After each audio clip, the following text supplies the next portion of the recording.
Hello, and welcome to my channel. Vice Rhino here. Heidi over there. Hi. Heidi ho, Heidi. Ho ho. So someone was saying it's hard to see where the dog begins and ends. So if you look there's this thing on the dog bed that looks like just a rubber ball that's not attached to her. That's actually her nose. So yeah, that's where her face is. It looks like the nose is just separate, and her little white bit on her on the top of her nose blends in with the bed. So yeah. Hello everybody. Good morning to those of you for whom it is still morning. Good afternoon to those of you who are in similar time zones to me, and good evening to the Pacific Ocean. I like the ocean. Wait, no, they're earlier than us, aren't they? No. Yeah, no, it's early. It's still morning in the Pacific. They're Okay. 3 hours behind us. Well, California's 3 hours behind us. Sorry. Don't be sorry. Sorry. Don't be sorry. Be quiet. It's the first day of school Yay. today. We're so excited / terrified. Yeah. Terrified. Terrified is the word. Well, No, terrified's not the word. Just stressed. Stressy, mixed stressor. yeah, so we are stress. excited for the actual school portion. Thank God It's kids are on school. It's this person's X portion of the day that is going to be terrifying. Yeah. But Yeah. Anyway, we don't need to go into details on that. It might come out later because this is going to be. I feel like this is going to be another one of those chapters where we largely agree with a lot of what she's saying, but then she'll just like take it to the extreme. I feel like at this point you just tell them, like, it's like, I have a secret, but I'm not going to tell you. Hee hee hee hee hee. Like, that's what you're doing. Yeah. Okay. So it gets the watch time up as they watch longer to find out what the secret is. Hee hee hee hee hee. Oh, okay. I guess this. Come on, you got to get on the same page as me with engagement farming. So super chat goal. We need $25,000 for a legal retainer. Oh, I just got the legal bill. It's more than that. Oh God. Okay, so if someone super chats me $25,000, they'll be best friends for life. Actually, no. Fundraising for legal bills this way would be that would screw everything up because I would pay income tax on that, but it goes to your lawyer. I don't know. It would be weird. Anywho, we've got an interesting life right now. Yeah. Yeah. So it's evening in Europe. So. Yes. So the Pacific Ocean is the middle of the night. So this is the perfect streaming time because it's like during the day for most of the world. Yeah, but doesn't most of the world work? So it's like streaming while they're at work. I don't know.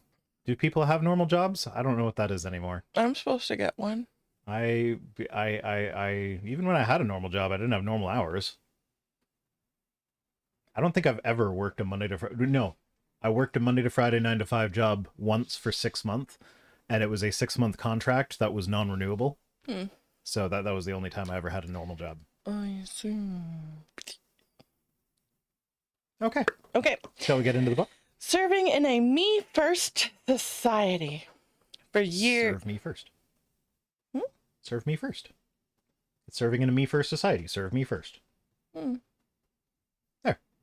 Sounds good to me. All right. End of chapter. Goodbye, everybody. Have a good day. Shortest episode ever.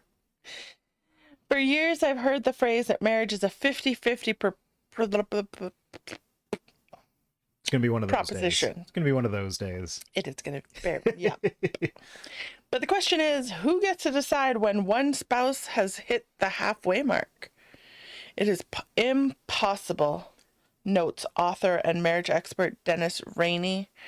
Who's this Dennis Rainey? I don't know, but see, this is the part, like, just from reading the first little bit, this is where I feel that we are on the same page as her. Yeah. Keeping track of everything you do to make everything 50-50 is not a good way to go about a relationship. No. So we agree. Yeah. However, I feel like she's going to take it the extra step and be like, and that's why it's the woman's job to make sure that all the housework is done and the husband doesn't have to worry about any of that, because then he's going to feel more relaxed about the relationship and everything will be hunky-dory.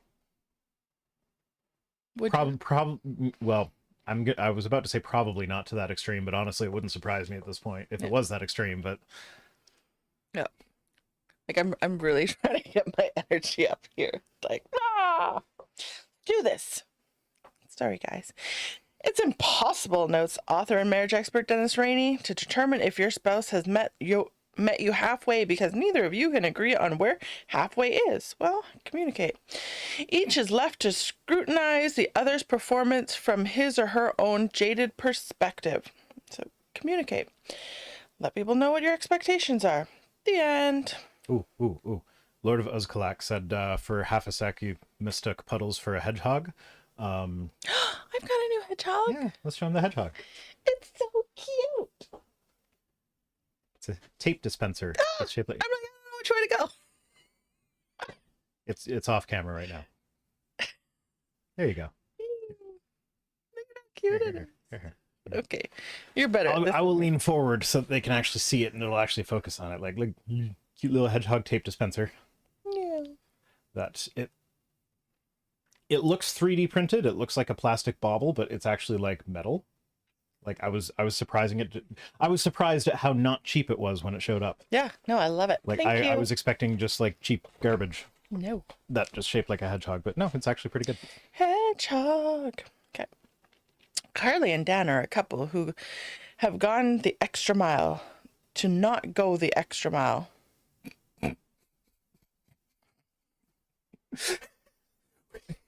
Okay.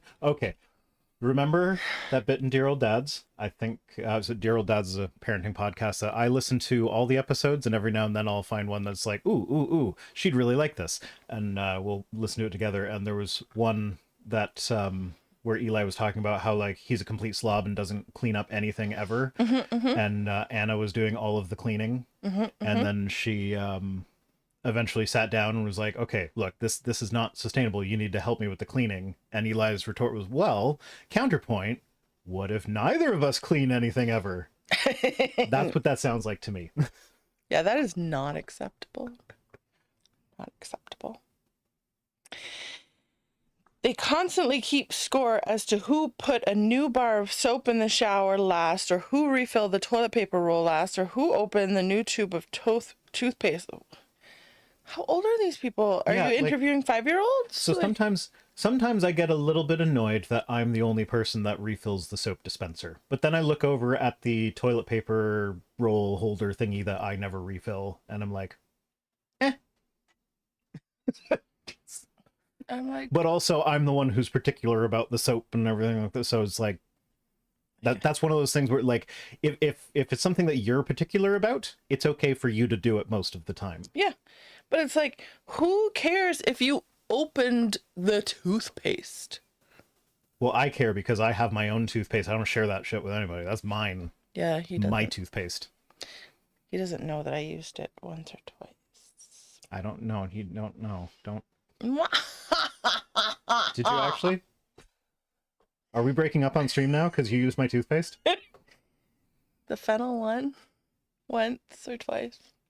So we're talking like ages ago. Yeah, this was before I moved in, I think. So I didn't really have all my stuff here. Okay. I used your toothpaste. I didn't use your toothbrush, just your toothpaste. I know, but still. I know I'm weird. I know I'm weird, guys. Like, yes, we do kiss on the lips, and like it's the same stuff as on the end of a toothpaste thing, but for like my weird brain, it's just like, no, that's gross. That's disgusting. I don't share cups. Yeah, he won't. He won't let me share his drink. I don't know. I'm weird, and I fully acknowledge that I am weird, and this is a me problem. I love you. I love you too. No. Wait, what did we learn a couple chapters? You love me. I do. It's sort of a contest to see who can use the smallest sliver of soap or use the last drop of toothpaste. Please, good, be economical. Okay. So actually, this is where your kids have kind of bothered me, but it was like something that like, oh, you can't really get them in trouble for that because that's a legitimate thing that people do. Is because I refill the soap dispensers with like soap from a big bulk box thing. There's no reason to do that thing that some people do where they'll add water to dilute it a bit and like get the last little bit out before they buy a new one. But I guess they do that at their dad's house, and they probably did that with you before. No. No? Okay, well, I guess they do that at their dad's house, and it's like, okay, that's a perfectly legitimate thing, and they were trying to be helpful when they put water in my soap, but now my soap is diluted. My kids are so sweet. They are. They walked into school together, and the youngest one, this is his first day of actual school, and so he was a little bit nervous. Like, he was okay. He would, like, there were other kids that were like full on tears, panic attack type stuff, but like not actually a panic attack, just like kids bawling their eyes out or whatever. And he was just kind of like a little bit nervous. And his big brother, who is only a year older than him, we like gave him a big hug and like walked him towards the door while holding hands, and they were wearing so yeah, this is the thing that is going to potentially we didn't get very far in. It's going to cause issues when their dad picks them up, because today's his day to pick them up. It's that both of her boys are wearing dresses to school. They're wearing matching dresses because they wanted to wear these dresses and they were adorable, and they like pink and bright and flowery stuff. And so we have a philosophy in our house where if they like an article of clothing or a toy or something like that, we don't worry about whether it's society thinks of it as a boy thing or a girl thing. It's just, you like that? Okay. You can play with that toy. You can have that pink backpack. You can have that pink dress. That's fine. Whatever. Whereas their father is very much like, no, these colors are for boys, and these colors are for girls, and these toys are for boys, and these toys are for girls. And yeah, so they're wearing matching dresses today, and it was absolutely adorable watching them walk hand in hand toward their little teachy area, wearing their matching dresses. But their dad's gonna freak out when he picks them up. Yeah. Fun times. Oh, we got a Lily in the chat. It's the first time catching a stream live. Hi, Lily. Hi, Lily. The contest, as silly as it may seem, boils down to who is going to serve the other. Or you could just do what needs doing. Yeah. If you notice something needs doing and you're at a point where you can do it, just do it. True. Like there have been times when it's like, I put something in the garbage, and yeah, I notice when I do that the garbage needs emptying, but like I'm in the middle of doing 5 other things, and if I empty the garbage, I'm going to forget those 5 other things. So stuff happens occasionally, but like when you notice that the garbage needs change, just change the garbage. Yeah. Doesn't matter whose turn it is. No. Doesn't matter. Imagine how adored Dan would feel if Carly began to get out a new bar of soap before the sliver war began, or replenish the toilet paper before it was totally... Why would you change the toilet paper before the toilet paper is empty? Are they saying be wasteful for the sake of making yourself appear more servile? I don't know what she's saying. Like, yeah, no, she went extreme, but it wasn't the extreme I was expecting. I wasn't expecting extreme to the point of waste. Yeah. Just for the sake of putting on a show. See, the problem is when you get out that new bar of soap before you get to the sliver, or the toilet paper before it's out, people start using the new shit before they finish the old shit. Mm-hmm. So have your war on those things. Save the planet. Well, I mean, if you use bar soap, you just put the sliver of the old soap on the new soap, and you mush them together into one bar of soap. I've never thought of that. There's literally an episode of The Simpsons where that's a plot point, because they need to save money, and they were like, I took all the slivers of old soap and smushed them together and made a new ball of soap. I'd never thought of that. Well, there you go. You're welcome. And now it doesn't matter because we use body wash. I was thinking the same thing. It's like, sometimes the simplest solution is the one that eludes you for the longest of times. Yeah. Yeah. Like, how have we not just thought of that? Yeah, no, that's... Like, how is that not a common thing? Like, I don't know anybody that does that. Do you know how many times I have done some workaround for my workflow or whatever for my job, and it's been some big, long, complicated thing, and it's something that like saves me time while I'm working. And then as soon as um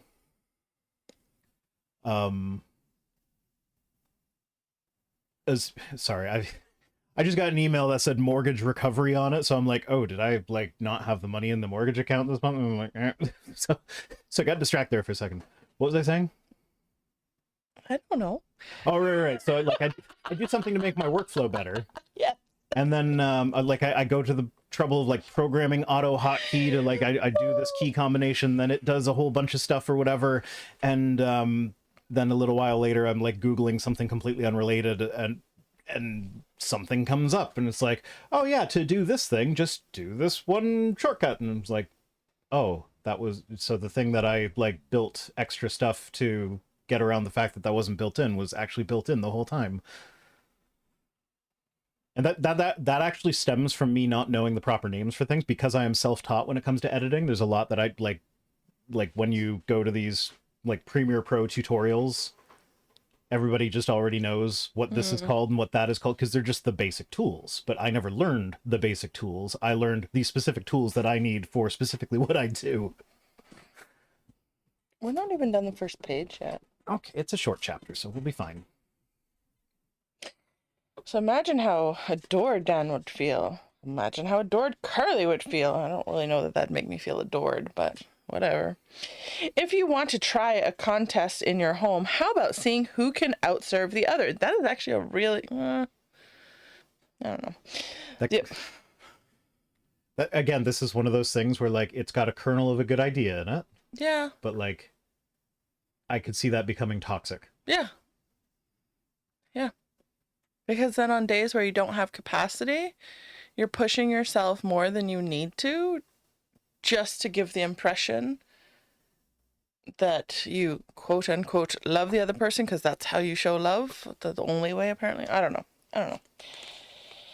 The Apostle Paul encouraged us, don't just pretend that you love others. Yeah, please don't. Really love them. Okay. Hate what is wrong. Yep. Well, it depends on what it is, but yep. Stand on the side of good. Yes, agreed. Love each other with genuine affection and take delight in honoring each other. The problem is, Paul and I disagree very much on what is good and what is the wrong that we're opposing. Because like Paul also wrote things like slaves obey your earthly masters. So to me, that says he's not really opposing the institution of slavery, which I would consider to be something that is wrong. So... Yeah, with that caveat aside, that individual verse in its isolated from the rest of the book is decent. So, fun story that has nothing to do with anything here. I was at like my elementary school graduation, and they had us seated up on the stage facing the audience. Yeah. And of course, it was this long, drawn out, boring thing. Like, we're in elementary school. We don't need a 2-hour like graduation. Just let us shake hands, give us our little thing, and walk away. Anyways, I could see my reflection in the sound booth. So the whole time, just kind of oblivious. I knew the audience was there, but then you kind of just forget, and you're in your own world. And I'm like making faces at myself, like the whole time. And then when we were done, my mom was like, "What were you doing?" Like, oh yeah, you guys could see me. Okay, so that blink that we heard, that was someone sent a tip saying give Puddles scritches for it. Oh, We get some Puddle scritches. what are scritches? What I'm doing now. Oh, scratches? Scritches. You scritchy behind Scritch the is ear. a real word? Scritchy behind the ear. It is now. See, this is the hard thing with you, because like you'll use words that I've never heard before, and I'm, what? Is that a real word? You're like, yeah. And then you use made up words, and then I'm like, is it a made up word or is it a real word? I don't know anymore. All words are made up if you go back far enough. Of course. Let's stop and think about Jesus' last days with his disciples before the crucifixion. Hey, Jesus, how were you doing on those days? Were you stressed? You washed their feet. Were you anxious? What was going on? Because you knew what was going to happen, Jesus. It depends what book you're reading. Hmm. In Mark, he was very stressed and anxious. Oh, yeah? In John, he was like, no, I am super Jesus. I am choosing to do this of my own volition. Seriously, like you read the crucifixion story in John, he's like nailed up on the cross, hanging there, giving people orders while he's like, because like you know the whole thing about them having like the wine and vinegar on a sponge that they let Yeah. him drink or whatever. Yeah, so in that's not in all four of them, but in the two synoptics that it's in, it's just like a thing that they do. But in John, he's up there on the cross, he just looks down, he's like, I thirst, and so they give him the drink. And then there's the disciple whom Jesus loved, who is unnamed, but is the disciple whom Jesus loved. Makes it sound like a gay relationship, but Oh, he didn't whatever. love all of his disciples? Yeah, well, that's what we mean. I mean- Like, he loved everybody, but that's the disciple he loved. I mean, it says, Paul says, don't pretend to love others, just really love them. Yeah, but he basically, like as he's hanging there, he's like, Mother, he's gonna take care of you now. You take care of my mother. Just ordering people around while he's hanging from the cross. Yeah, you know, because that's what we do when we're being tortured to death. Well, that's the thing, is John's Jesus was fully God, so he's not capable of suffering. So he was literally just hanging out there. Yeah.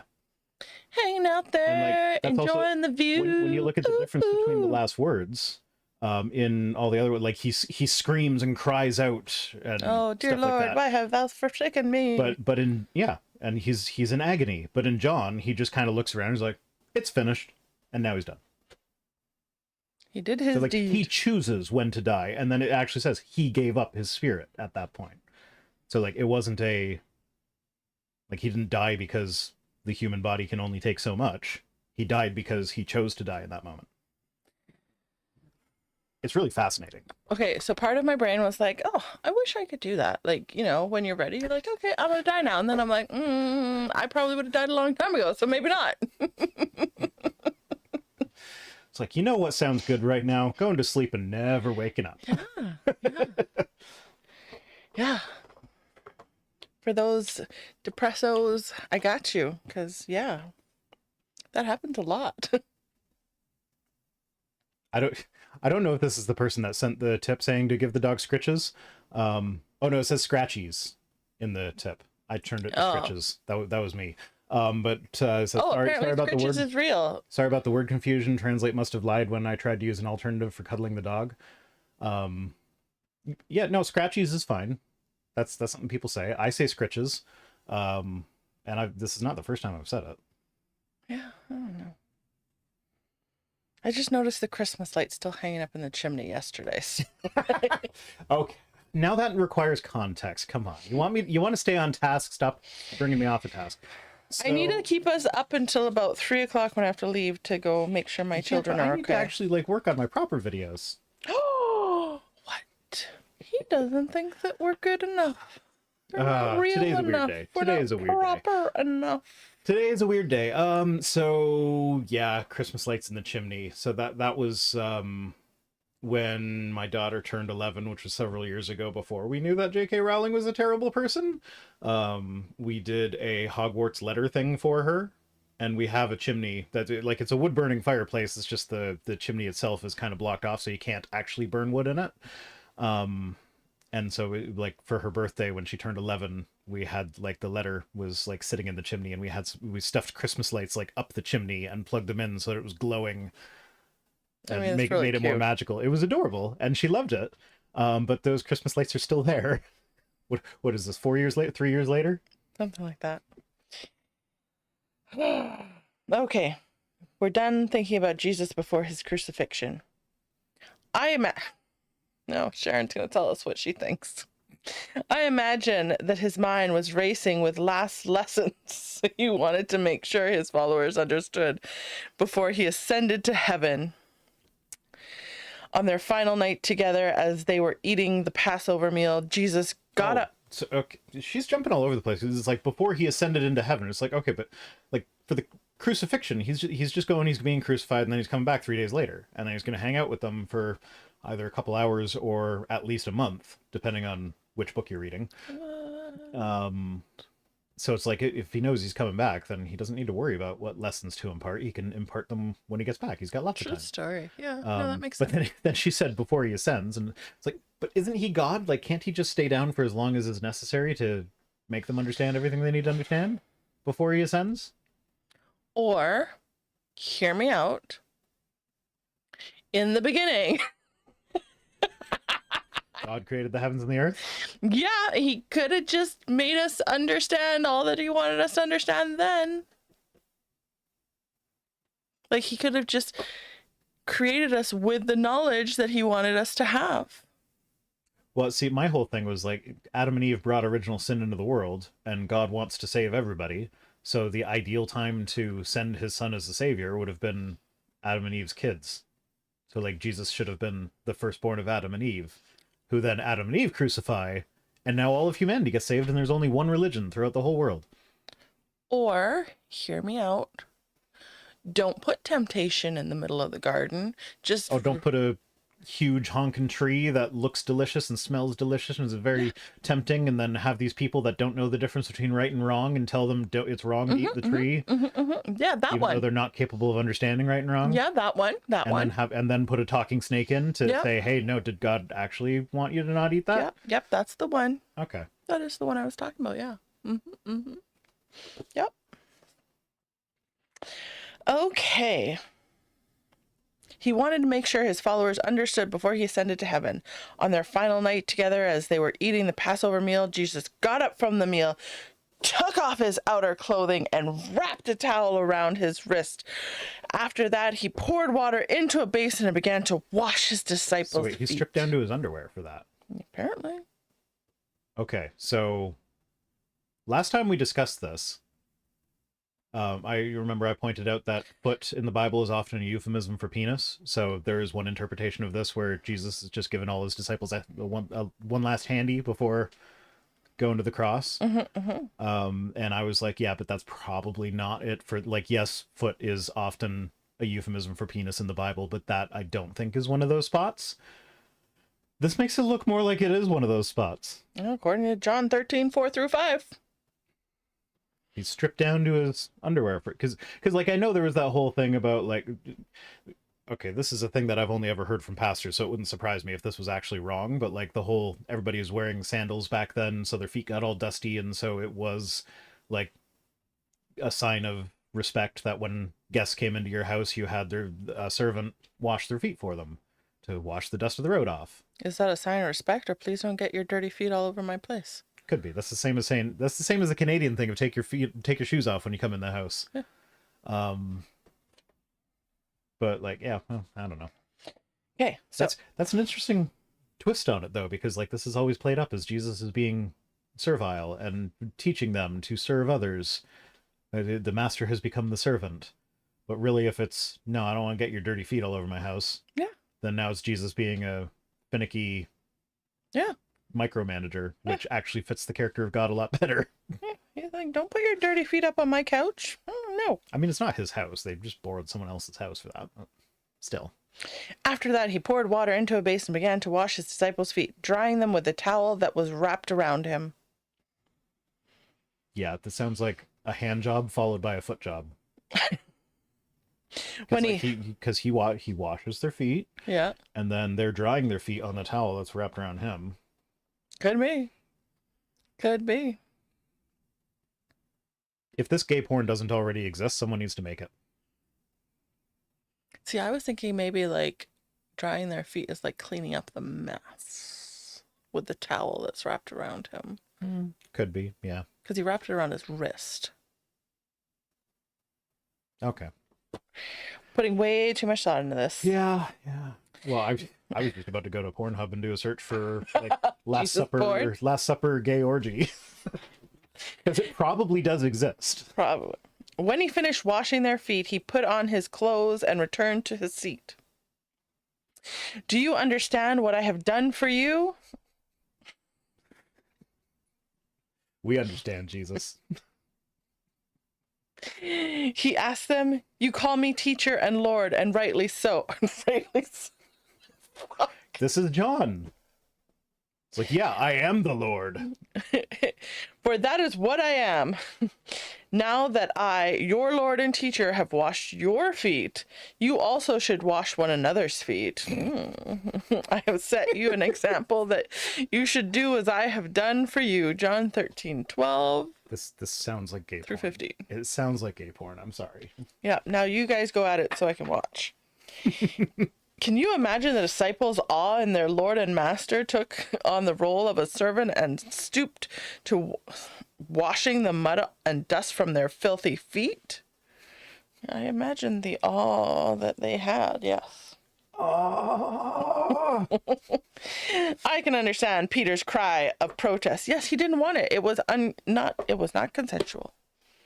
Jesus was an authority figure. No. Peter's whole thing was, no, Jesus, I want to wash your feet. Oh. So it wasn't I don't want it. It was, I want to switch roles. Oh. Mm.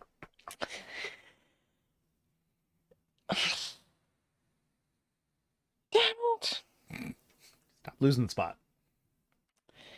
When Jesus washed the disciples' feet, it wasn't simply a nice act of kindness. He was telling him, don't put your filthy feet on my couch. He was actually fulfilling a need that the others had refused to meet. Y'all need to give each other more handies when I'm gone. It was customary in those days for the host of a dinner party to have a servant wash the guests' feet. Yeah, see, that's the thing. Where like the only place I've ever heard that is from apologists and preachers. So like this is one of those things where like I know it is true in my head and it makes sense, but like net thinking back on it, like wouldn't actually surprise me if I found out that that's not the case. So we don't know if that was actually a custom back then? Well, I'm not saying it's not, because it does make sense, because, you know, everybody wears sandals and, like, Israel was a lot of desert, so I could see it being a custom. Right. But, like, I don't know. It's just, it's just now that I think about it, this is one of those things where that's the only place I've heard of it, so it wouldn't surprise me if that wasn't the case. I have no reason to believe it's not the case, other than just a distrust of the sources that I've heard it from. Which I guess is actually a good reason not to. I don't know. Someone sound off in the chat if you actually know, like, a real source that says this is the case. Because, like, this strikes me as the thing where, like, oh yeah, we have, like, 5,000 early manuscripts. And by early, they mean it was written in the year 1200. I mean, to me, that's early, but, you know. Yeah, it's early. It's early compared to where we are now, but, like, yeah, why would we consider something written in the year 1200 to attest to the truth of words that were written originally in the year 50? No, not 50. That's too... Well, some of them were 50, but, like, for the Gospels, like, 70. I don't know. There were no Reeboks or Nikes in those days. What? What? Okay. So, if we hadn't been so rushed this morning, and if we hadn't been so stressed out, because I am wearing socks and everything today, I was legitimately, like, considering putting on sandals with my socks, just to bother you. But then it's like, no, she's stressed out enough. I don't need to add to it. So I was, if you think about it, I was serving you by putting my shoes on instead of my sandals. I'm such a good servant. You were serving yourself because you didn't want to deal with the repercussions of wearing socks and sandals. Men and women wore leather sandals as they walked the dusty, sometimes muddy roads of the Holy Lands.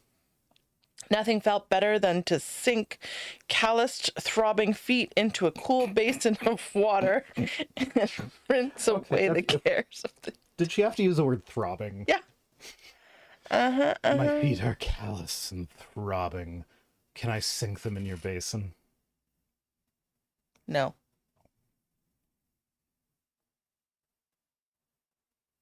I'm gonna go cry in the corner and masturbate.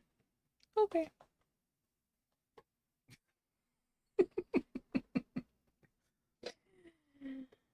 Nothing. Oh, we already did that throbbing business. However, on... Oh, wait. Does she ever mention the thongs of the sandals? No. Because that's how you tie your sandals, with the thongs. No. Thong, thong, thong, thong. Thong is a good word to guess in Wordle because it gets the TH combination, and ONG is a fairly I've common still thing. never played Wordle. It's okay. You don't have to play Wordle. However, on the occasion of the Last Supper, there was no servant available to wash the guests' feet, and no one volunteered. Oh, I so he feel did like it, Jesus volunteered. or he did it out of obligation because it was customary, and someone had to do it.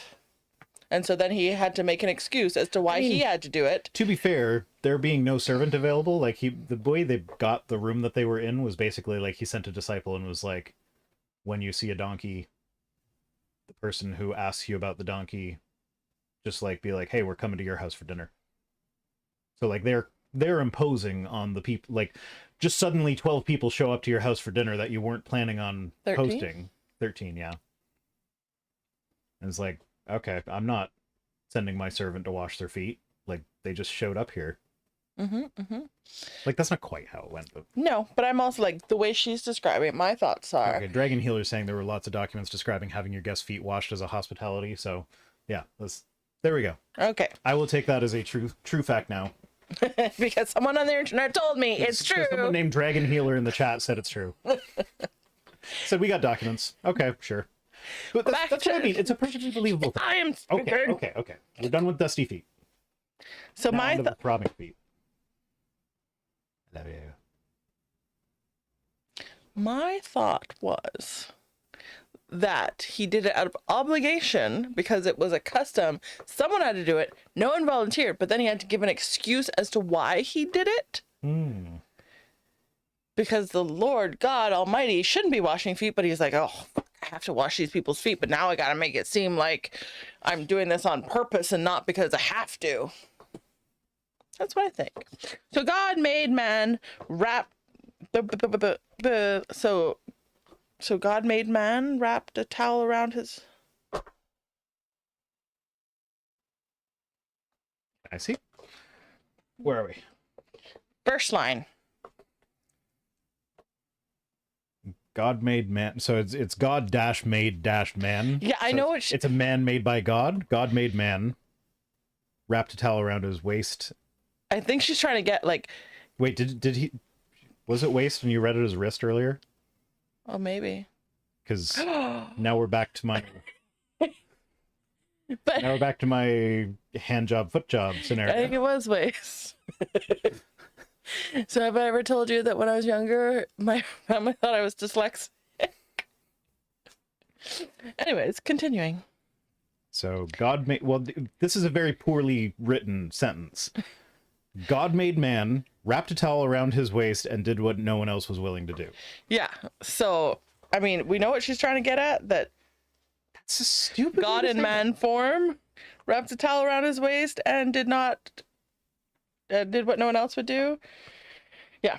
Afterwards, he sat down and said, now you do it too. Because he wanted some. Jesus called each of us to serve one another. It seems we are much more agreeable to serve our friends than serving our husbands. Why? Who said that? Where'd that come from? I don't know. And yet, when... Was there a story where, like, one of them was, like, going out of their way to do stuff for their friends, but, like, ignoring their husband? No, there was no context. Okay. Apparently, people love their friends more than their husbands. And I'm guessing their friends are usually of the same sex, so... They're just in the closet, and they're married out of convenience. It's like that tweet from that guy that I'm pretty sure is a troll. Oh It's like, don't let your wives have women friends because that invites the sin of lesbianism into your marriage. Yeah, because tits are great. Can't argue with that. And yet, when we serve our husbands, we are in effect serving Christ himself. Would you like to be serviced today? I would love to be serviced today. To serve You should Christ. service me like I'm a God made flesh.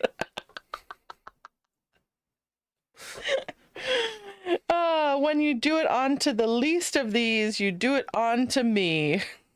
Is she saying onto or unto? Unto. Unto, okay. But I mean, this is a phrase that I never understood even when I was a Christian, where people were saying, like you need to believe on the Lord Jesus Christ. Like, what do you mean believe on him? Shouldn't you believe in him? Like, people say that all the time. I never understood that. Why do they say that? It just sounds weird.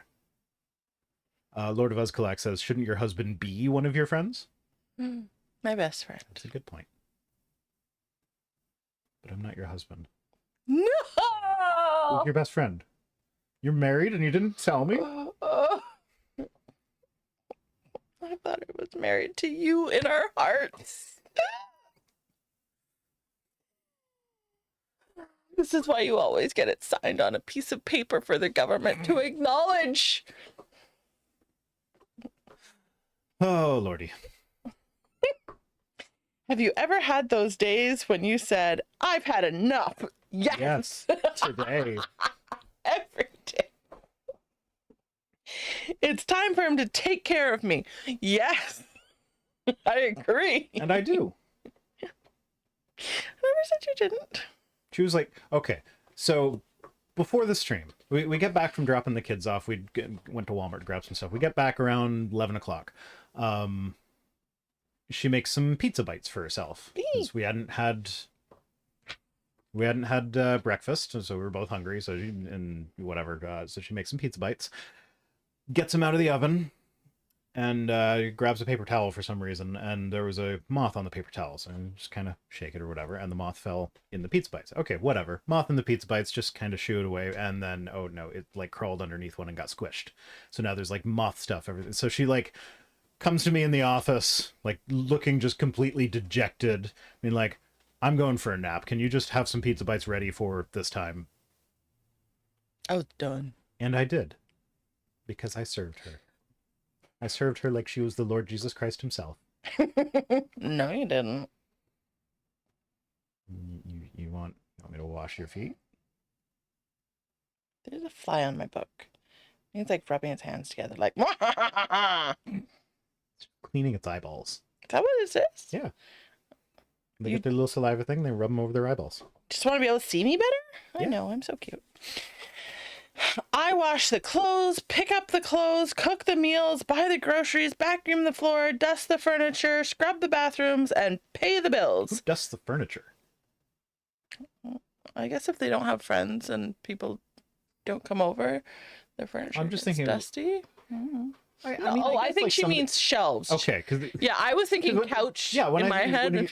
Dust the furniture. I'm like, you don't dust upholstered things. Yeah. You vacuum them. Yeah, no, she means shelves, I think. Okay. Yeah, okay. Or like the mantle. Yes. Yes. Yes. I don't consider that furniture. Because it's a shelf. Anyways. That's it. I'm not doing another thing to serve this man. I'm not a servant, by George. Actually, so I have a fun story about how often we dust in this house. Oh, I know. I know that story. I know you know that story, but they don't necessarily know that story. No. Why would you tell people this story? Because No. it's funny. No, it's not. It's hilarious. So yeah, we basically dust twice a year. Not anymore. Used to. Before that one showed up, we dusted twice a year. Once when we decorated for Christmas, and once when we took the decorations down from Christmas. And there's this like dust spray, like this furniture treating spray thingy, whatever. That's got like a citrus scent to it.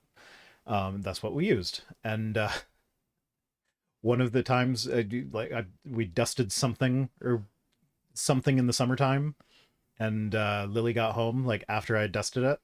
Like walks in the house and be like, oh, it smells like Christmas in here. Because I dusted in the summer. Why would you tell people that story? Because it's funny. Dust is mostly human skin cells. I was just trying to build Frankenstein. Black Jesus, please help me. I love you. Connie Grigsby wrote this comical but convicting story for our magazine, The P31 Woman. Do we know what P31 stands for? It sounds like Psalms 31? Psalms 31. Maybe. Is it Psalm 31? I don't know, but that's what I'm going with. There it was, the suitcase standing at the top of the basement stairs. Yeah, I know that. So P31 is a 7th century manuscript of one of the epistles from Paul. And yeah, it doesn't look very good.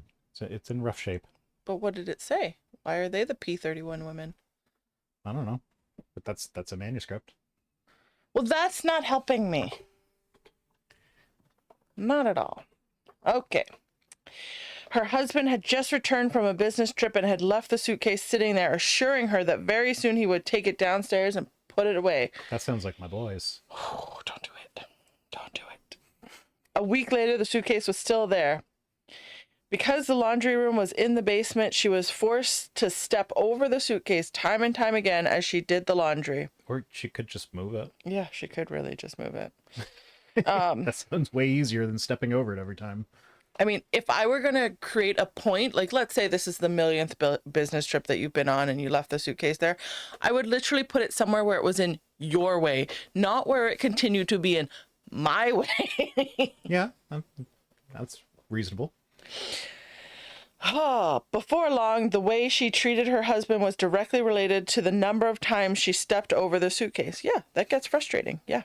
I almost did resentment cleaning the other day myself. It was the middle of January, and outside the temperature was dropping rapidly. Inside it was plummeting as well. Okay. One day she decided to move the suitcase. Whoa! Oh my God. She decided to move the suitcase. No, she didn't take it downstairs to put it away. Helping was the last thing on her mind. Instead, she carried it into their bedroom and put it in the middle of the floor where her husband walked, effectively blocking his path. Yes. Yes. Yes. Sharon's prophetic. I condone that. What are we looking? It's Proverbs 31, and I don't like the NIV for this because it's... So P31 is Proverbs 31? Yeah. Go for ESV because the NIV is weirdly cryptic. An excellent wife who can find? Question. Maybe it's just written awkwardly. She is far more precious than jewels. The heart of her husband trusts in her, and he will have no lack of gain. She does him good and not harm all the days of her life. She seeks wool and flax and works with willing hands. She likes to ship. She is like the ships of the merchant. She brings her food from afar. She rises where it is yet night and provides food for her household and portions for her maidens. She can basically. She's a perfect housewife that does everything without being asked, and yeah, the whole waking up early thing, not happening. To cook food? Nope. Anyways, now he would see firsthand how irritating it was to arrange one's life around a misplaced suitcase. She returned to the kitchen expecting to feel a certain amount of satisfaction? Is that where you were going? Yes. Satisfaction. No, let's stick with satisfaction. Satisfaction. And relief. She felt neither. Well, that's because he's not home yet. Nor did she feel the least bit smug. What she felt was an overwhelming sense of sadness and grief. She knew her husband had not intentionally left the suitcase out. He had simply forgotten about it. Yet even knowing that, she clung to her right to feel offended and hostile. But yeah, I mean, it's at a point where she's being ridiculous just from like how long this has been drawn out. But like, yeah, if he said he was going to put it in the basement and you were stepping over it because he just left it in your way, then like, sure, just take care of it the first time or two. But like, if this is a regular occurrence, then like, yeah, no, put it somewhere where it's going to be in his way. Yeah. And then he will notice. And if he's not a piece of shit, he'll just be like, oh yeah, that thing. And he'll take care of it. At least that's what I would do in that scenario, because like there are things that I forget about. Yeah. That if it ends up in my way, I'll be like, oh yeah, that I was supposed to do that. Okay. Yeah. No, I was just rereading to make sure, like, there was no indication that this was an ongoing problem versus a one-time thing. But that being said, maybe there's other things that she asks for him to do, and he's like, yeah, I'll get it done, and he never gets it done. So this was just like the last straw, because he said he was going to do it, and she was just so flippin' frustrated. Or she could just be a miserable bee and not wanting to put it away. Yeah, it's hard to make judgment calls on these stories without extra context. Yeah. Okay. Yet even knowing that, she clung to her right to feel offended and hostile. She stood in the kitchen and thought about the suitcase. It had belonged to guests. Sorry. Had it belonged to guests, she would have happily taken it from their hands and insisted on putting it away herself. Yeah, they're guests. They also don't know where it goes. Yeah. So why, she wondered, was she unwilling to help her husband in the same way? Why was it so much easier to serve others than it was to serve him? I think this is what she meant by like serving our friends and not our husbands. Well, okay, for the guest thing, I would feel weird if someone took my suitcase from me if I was just like staying at their house for a couple days. Like maybe like, can I help you with your bags? Sure, but like don't take all of them for like I will grab most of them, and then if there's a couple that you can grab, you can help me, that's fine. But I mean, typically when you stay at someone's house, you're only bringing one suitcase anyways. So you've never stayed at someone's house with me and my kids. And okay, we're talking about one person versus you and the entourage. Okay. Yeah, it was me and the entourage. It was a whole big deal, and that was annoying. And yeah, we saved some money by not going to a hotel, but like, Yep. She took a good long look at herself and didn't like what she saw. Okay, good. Self-reflection. We love that. No wonder she felt grieved. Something needed to change. Something needed to change, all right. And it had nothing at all to do with the suitcase. Well, the suitcase is just a suitcase. The suitcase is indicative of a larger problem. Yeah. And it really depends on how they got to the situation as to whether the thing that needs to change is in him or her. Well, you can only change yourself. I know. But if a guy's a douche... Right. So something... Well, in my perspective, something needs to change. Yes, if you're the one that's upset by this situation, it keeps happening again and again, something does need to change. You can choose to overlook it and keep putting away the suitcase for him. You can choose to leave. You can choose to have a conversation. You can choose... I was going to say, where's the communication in this thing where you can like sit down and be like, hey, like... I presumed that they already had, because we communicate all the time. I presume but a lot of people don't. I know, but I'm like... They've let it sit and fester. That's the first step. So in my mind, it's like, that's the last thing I think of, because that's already the first thing we've done. It really bothers me that your witch kitchen things that are on my dresser keep knocking my toothpaste off of my dresser. I apologize. I'll put my witch kitchen things into the kitchen. Stuff. I'll put my witch... two of them? One's for my friend. Oh, it's just one of those things that like I meant to do this and it just never happened. No, her birthday's coming up. Oh, it's your super duper advanced present buying. Yeah, that I just don't do for you. Say it publicly. Jeez, one of our viewers might like spoil it for them. Yeah. Does something about this story strike a familiar chord within you? No, it doesn't. Do you find serving others more pleasant than serving your spouse? Depends how we're defining serving. Yeah, really. Yeah, it really does, because there are things that I do not want to do for my friends. No. The following is... Are these things that I might want to see you do for your friends? Oh, maybe.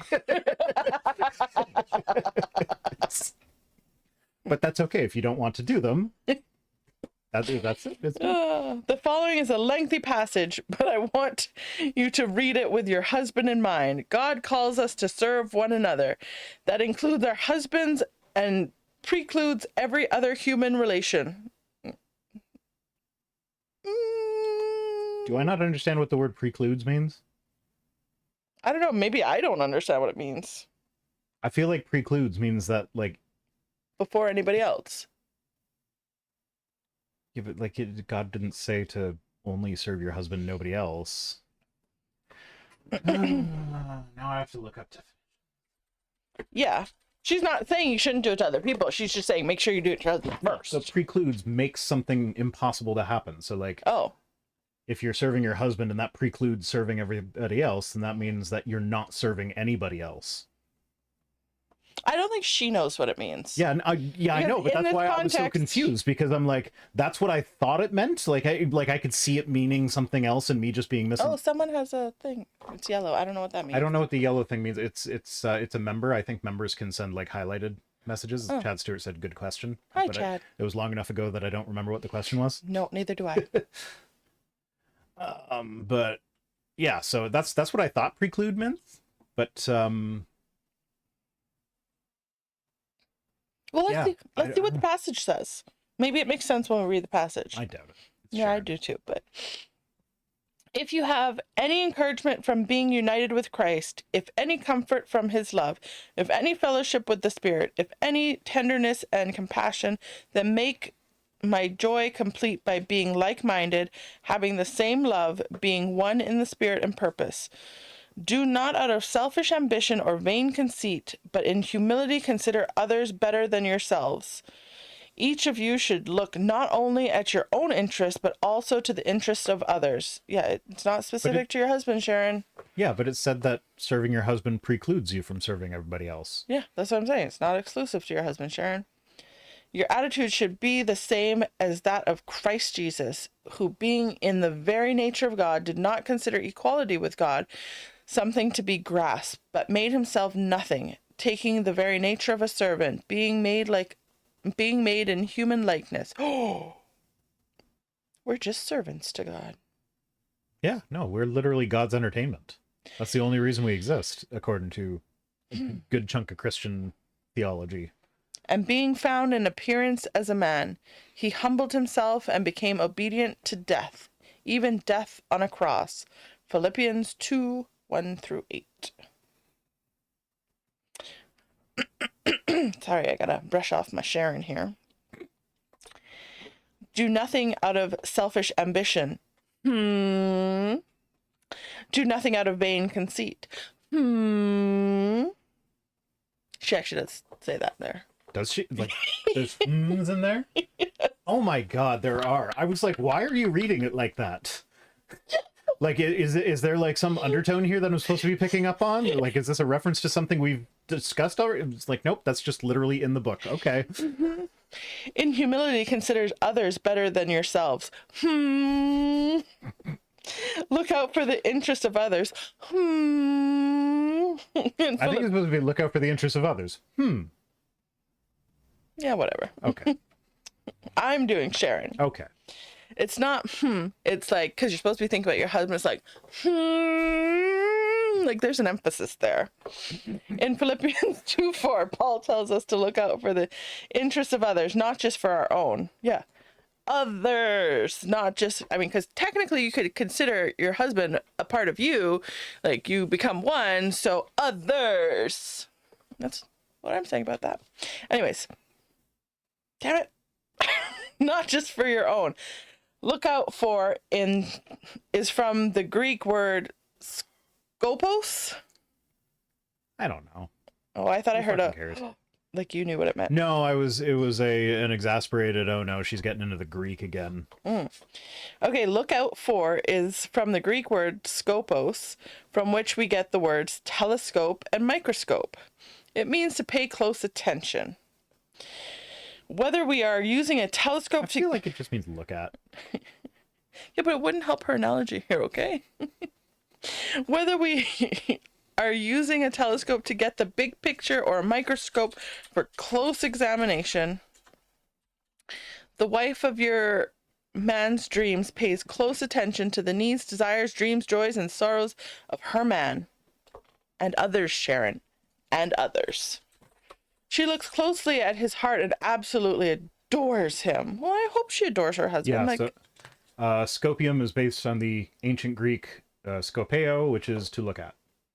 Not to, examine is one of the potential things, but like it doesn't inherently mean to look at closely. It just means to look at. I scopio you. You scoping me out? I am scoping you. That's where the word scope comes from. Yeah, but I like to say I scopio you. Scopeo. I scopeo you. Damn it.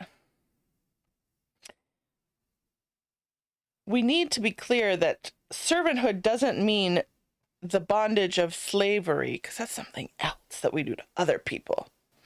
Did she say that, or was No. I mean, she might as well. Because as you point out, she uses all of these like Bible passages where the next passage talks about slaves, but we don't address that. So we're just going to pretend, we're just going to leave them over there.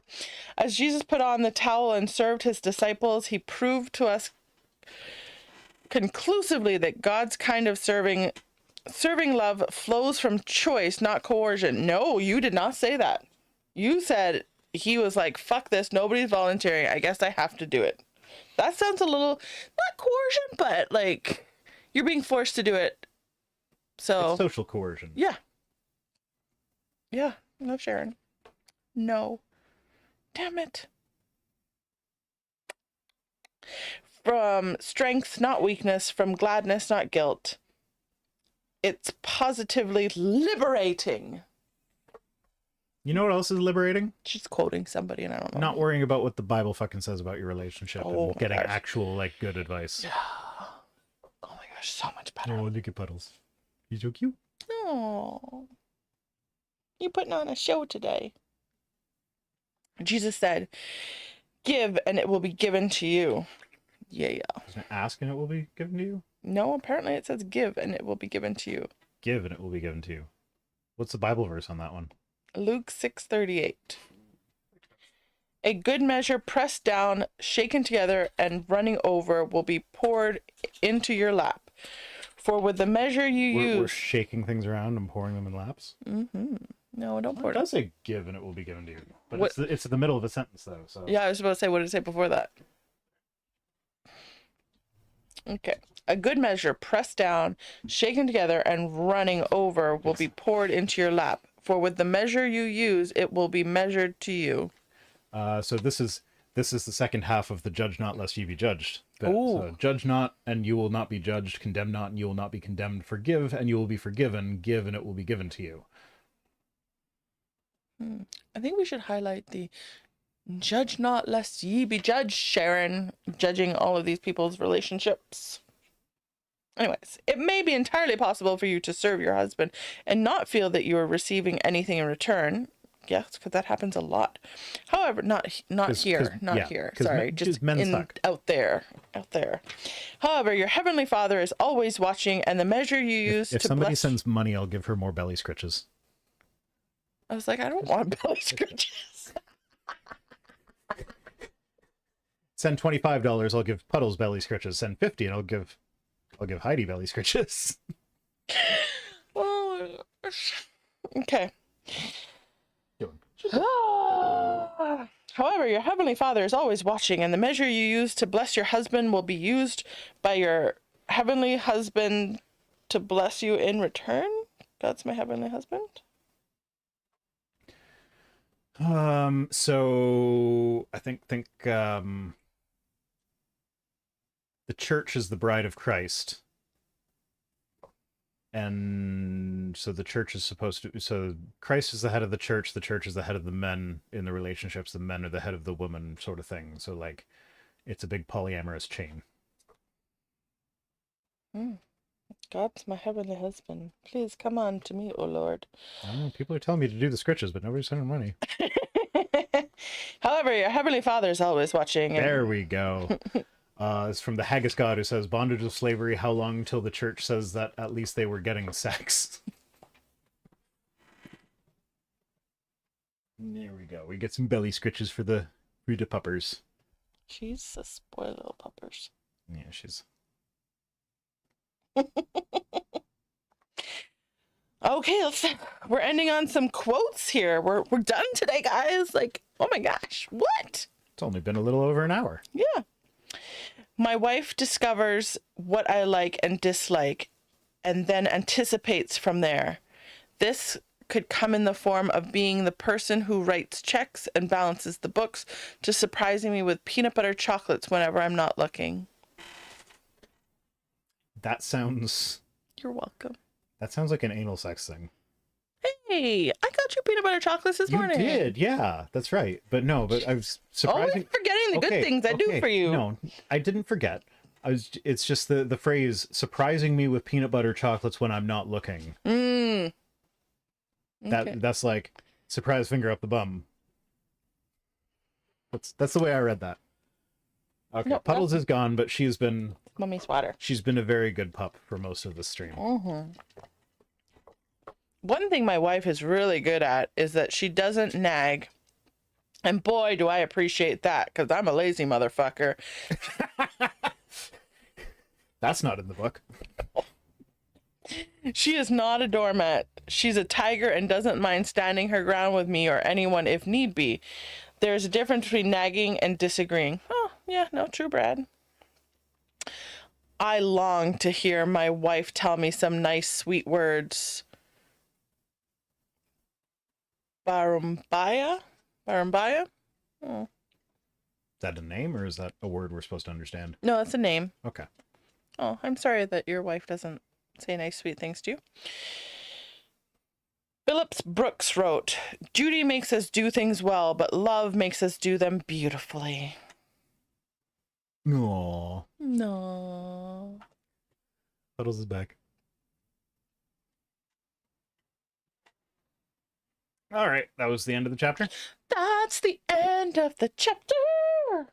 Now I can eat my lunch because I'm hungry. I still haven't eaten those pizza bites yet. Yeah. Ah! I guess I wasn't scritching her well enough, so she just did it herself. She's like, Daddy. Hi, Yeah, Mommy, you were talking to me. Mommy, you were talking to me. Mommy, yay, my mommy. Peppermint Moon asked what happened to the Puddles cam. Yeah, I turn it off when the dog's not in the thing, because you don't need to see an empty floofy blanket Mommy. when she's not there. She stayed in it for most of the thing today. Yeah. And with no treats. Yeah. So the treats are on the porch. These are good puppies. Yeah, so yeah, that's it today. Lord of Oz Collects says short one today. I'm like, yep. Jacques Poulemet says, and they all lived crappily ever after. Probably. Yeah. I mean, if they're taking her advice, probably. Yeah, so thanks for joining us, everyone. And see you next Tuesday. Bye. There's a button here that takes us away at some point.